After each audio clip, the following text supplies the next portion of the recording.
दोस्तों, आज हम व्यक्तित्व के सिद्धांत की शॉर्टकट ट्रिक पढ़ेंगे। तो व्यक्तित्व के सिद्धांत के अंतर्गत जो भी सिद्धांत दिए हुए हैं, शरीर संबंधी हो, चिंतन संबंधी हो, साइकोलॉजी मनोविज्ञान संबंधी हो, स्वभाव संबंधी हो, उनके लिए एक शॉर्टकट ट्रिक है। हमें एक दोहा याद करना होगा और दोहा यह है, कपिल मुनि स्वभाव से केचम थे शरीर, डाइक चिंतन कर गया जुंग साई को वीर।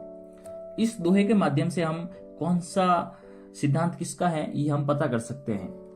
तो हम बात करते हैं सबसे पहले क्या लिखा है, कपिल मुनि स्वभाव से।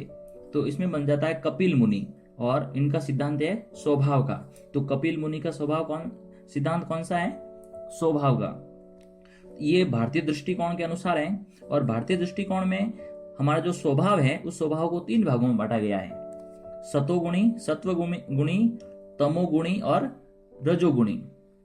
सत्वगुण होता है, तम गुण होता है और रजोगुण होता है। ये 3 तरह के स्वभाव होते हैं। दूसरी बात करते हैं हम केचम थे शरीर। ये पार्ट है केचम थे शरीर। केचम से बन जाएगा केचमर और शरीर से बन जाएगा शरीर संरचना। तो अगर हम केचमर का शरीर संरचना सिद्धांत की बात करें तो शरीर की जो संरचना होती है वो भी 3 प्रकार की होती है। पहला शरीर होता है दुबला, दूसरा होता है सामान्य और तीसरा प्रकार होता है मोटा।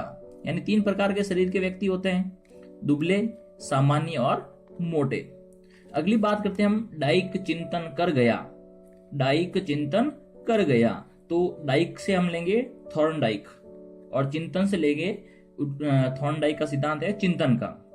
अब चिंतन के भी 3 प्रकार होते हैं। एक तो होता है सूक्ष्म चिंतन, दूसरा होता है प्रत्यक्ष चिंतन और तीसरा होता है स्थूल चिंतन। ठीक है, अब आगे हम लेते हैं जुंग साई को वीर। तो जुंग से हो जाएगा जुंग और साइको से हो जाएगा मनोविज्ञान। यानी जुंग का कौन सा सिद्धांत है? व्यक्तित्व का मनोविज्ञान। ठीक है, अब मनोविज्ञान क्या कहता है? प्रत्येक व्यक्ति के अंदर 3 प्रकार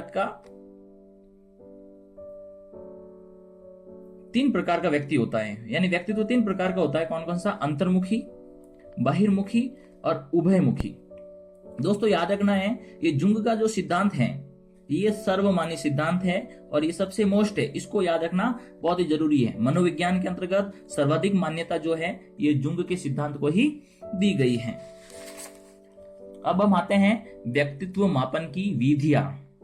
व्यक्तित्व मापन की विधियां।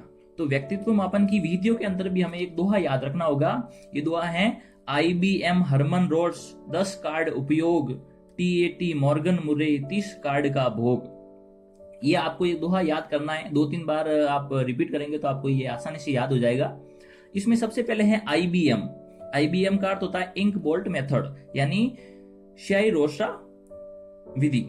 ठीक है, यह दिया था हरमन रोशा ने। IBM हरमन रोशा, यानी IBM की विधि किसने दी थी? हरमन रोशा ने। और इसमें क्या होता है? 10 कार्ड होते हैं, 10 कार्ड उपभोग। IBM हरमन रोशा 10 कार्ड उपयोग, यानी इंक बोल्ट मेथड के अंदर क्या होता है?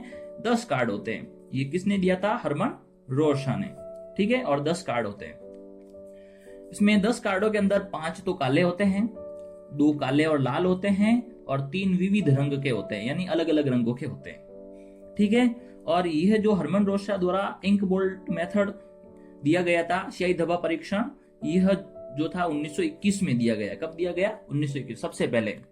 उसके बाद की बात करते हैं तो है टेट, प्रासंगिक अंतर्बोध परीक्षण। यह है TAT मॉर्गन मुर्रे 30 कार्ड का भोग। TAT का अर्थ होता है टेट। इसको हम विस्तारित तुम पे कहेंगे प्रासंगिक अंतर्बोध परीक्षण। ये किसने दिया था? मॉर्गन मुर्रे ने। और इसके अंदर क्या होता है? 30 कार्ड होते हैं। कितने कार्ड होते हैं? 30 कार्ड। अब इन 30 कार्डों का जो है उसमें से 10 कार्ड पुरुषों से संबंधित होते हैं, 10 महिलाओं के चित्रों वाले और 10 है तो है दोनों के मिश्रित, महिला और पुरुषों के। और ये टेट वाला जो दिया था 1935 में, यह परीक्षण कब 1935 में प्रकाश में आया था? मॉर्गन मुरे द्वारा दिया गया परीक्षण है। अगली हम बात करें तो कैट। अगला है कैट का अंत होता है बाल अंतर्बोध परीक्षण।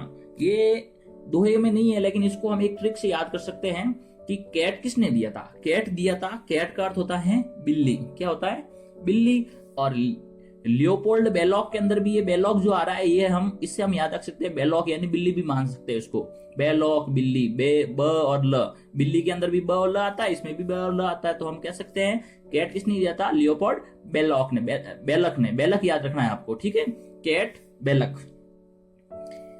और आगे की बात करते हैं तो इसके अंदर भी 30 कार्ड होते हैं, आपको याद रखना है 30 कार्ड होते हैं। कैट के अंदर भी 30 कार्ड होते हैं। और इन कार्डों पर क्या होता है वो आपको याद रखना है। कैट, कैट क्या है? एक तरह का जानवर है। कैट यानी बिल्ली, बिल्ली जानवर है। तो इसके अंदर क्या करेंगे हम? कार्ड के ऊपर भी जानवरों के चित्र ही होंगे। जानवर से याद रखना है, जानवरों के चित्र। और इसकी एक खास बात है, ये बाल अंतर्गत परीक्षण है कैट, यह केवल बालकों के लिए ही है। इनसे केवल बालकों का परीक्षण ही किया जा सकता है। और ये बाल अंतर्बोध परीक्षण कैट जो है वह 1948 में दिया गया था। आपको वापस एक बार बता दूं, कैट, बेलक, कैट, बेलक। कैट यानी बिल्ली, बेलक, ठीक है? और कैट जानवर हैं, तो कार्डों पर 30 कार्डों पर जानवरों के चित्र ही होंगे। अगर आपको मेरा ये वीडियो पसंद आया है तो प्लीज इसको लाइक करें और मेरे चैनल को सब्सक्राइब करें, ताकि आपको और ऐसे ट्रिकी वीडियो आगे मिलते रहे। धन्यवाद।